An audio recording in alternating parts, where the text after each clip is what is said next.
Hi friends, welcome to my channel. Gautam, Ahalya, Sravya ముగ్గురు కలిసి శ్రావ్యతో నందుని పెళ్ళికి ఒప్పించడానికి యామిని వాళ్ళ ఇంటికి వెళ్తారు. ఇక యామిని వాళ్ళని చూసి వెటకారంగా నవ్వుతూ ఉండగా నందుకి పెళ్లి సంబంధాలు చూస్తున్నారంట అని గౌతమ్ అనగానే, ఇక అవును, పెళ్ళికి మిమ్మల్ని కూడా పిలుస్తాం, అందరూ వచ్చి చూసి ఏడ్చి వెళ్ళండి అని యామిని వెటకారంగా అంటూ ఉంటుంది. అది కాదత్తయ్య అని గౌతమ్ ఏదో చెప్పబోతుండగా, నన్ను అలా పిలిచే అధికారం నీకు లేదు, ఇంకొకసారి అలా పిలవద్దు, నువ్వొక మోసగాడివి, నా బిడ్డని మోసం చేశావు అని అంటూ ఉండగా, నేను చేసిన తప్పుకి నా చెల్లికి శిక్ష వేయొద్దు, శ్రావ్య చాలా మంచిది అని అంటూ ఉండగా, అత్తయ్య ప్లీజ్, నేను నందుని చాలా ప్రేమించాను అని అంటూ ఉంటుంది శ్రావ్య.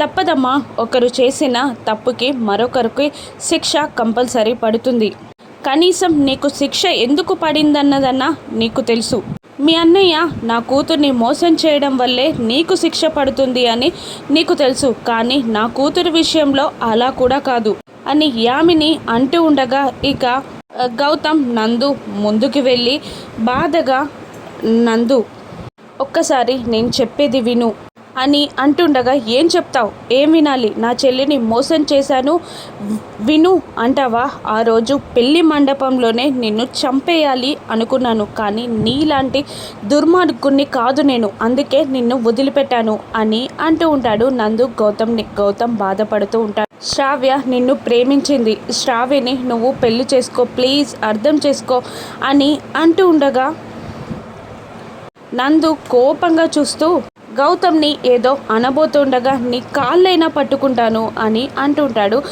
గౌతమ్ నందుని ఆహా అవునా అంటూ పైకి వెళ్ళి అతిథిని కిందికి తీసుకొచ్చి, వీడేమంటున్నాడో చూసావా, నేను తప్పు చేశాను, నీ చెల్లిని నేను పెళ్లి చేసుకుంటాను, నా చెల్లిని నువ్వు పెళ్లి చేసుకో అంటాడేమో అనుకున్నాను, కానీ కాదట, నా కాళ్ళు పట్టుకుంటాడట, వాడి చెల్లిని నేను పెళ్లి చేసుకో అన్నట అని అంటూ, గౌతమ్ నేను కూడా నీ కాళ్ళు పట్టుకుంటాను, నువ్వు కూడా నా చెల్లిని పెళ్లి చేసుకో అని నందు గౌతమ్పై విరుచుకుపడతాడు. ఇక గౌతమ్ బాధగా చూస్తూ, నేను అహల్యని పెళ్లి చేసుకోవడానికి ఒక ముఖ్యమైన కారణం ఉంది అని అంటుంటాడు గౌతమ్. ఓహో అవునా, నీకు నా చెల్లి కన్నా నీ కారణం ముఖ్యమైనప్పుడు నాకు కూడా నీ కారణం కన్నా నా చెల్లే ముఖ్యం కదా, నేను పెళ్ళి చేసుకోను అని అనేస్తాడు నందు.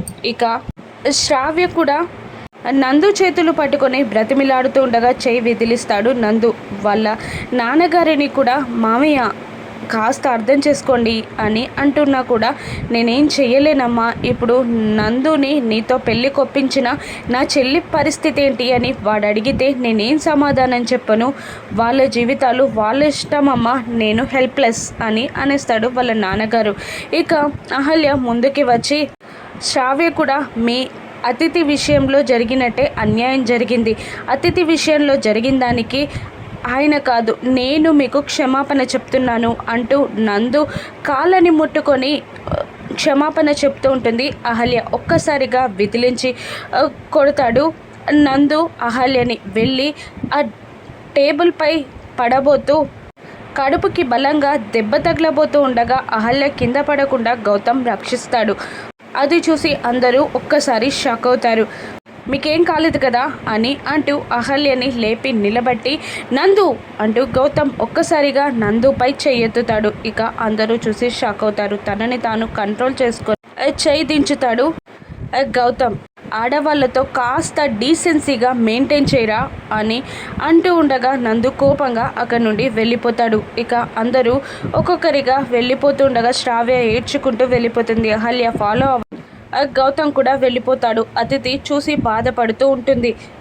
మరోవైపు బంగారాజుని గుళ్ళో అందరూ చితకబాదుతుండగా పంతులు గారు వచ్చి ఆపి, ఏమైంది అని అడగ్గా, గుళ్ళో దొంగతనానికి వచ్చాడు అని చెప్తూ ఉంటారు. అక్కడ ప్రజలు బంగారాజుని చూసి, అతను దొంగ కాదు, నేను చూసుకుంటాను, వదిలేయండి అని అనగానే జనాలు వెళ్ళిపోతారు. ఏంటి ప్యాకట కాకుండా దొంగతనాలు కూడా చేస్తున్నావా అని బంగారాజుని పూజారి అడగ్గా, లేదు, యాత్రకి వెళ్ళిన అహల్య వాళ్ళు తిరిగి రాలేదు, వాళ్ళ కోసం వెతుక్కుంటూ వస్తున్న టైంలో బుల్లబ్బాయి నన్ను కిడ్నాప్ చేసి చిత్రహింసలు పెట్టారు అని అంటుంటాడు బంగారాజు. ఏంటి అహల్య వాళ్ళు ఇంకా రాలేదా అని షాక్ అయిన పూజారి ట్రావెల్ ఏజెన్సీని అడగమని చెప్తుండగా ఆకలిగా ఉంది, కాస్త డబ్బిస్తే భోజనం చేస్తాను అని బంగారాజు బ్రతిమిలాడుతూ ఉండగా కాస్త డబ్బుని చేతిలో పెట్టి ప్యాకాట ఆడకు తిను అని అనగానే ఏడ్చుకుంటూ అక్కడి నుండి వెళ్ళిపోతాడు బంగారాజు. ఇక శ్రావ్య ఏడ్చుకుంటూ ఇంటికి చేరి వాళ్ళ అమ్మ సుభద్రాని పట్టుకొని ఏడుస్తూ ఉంటుంది. ఏమన్నాడమ్మా నందు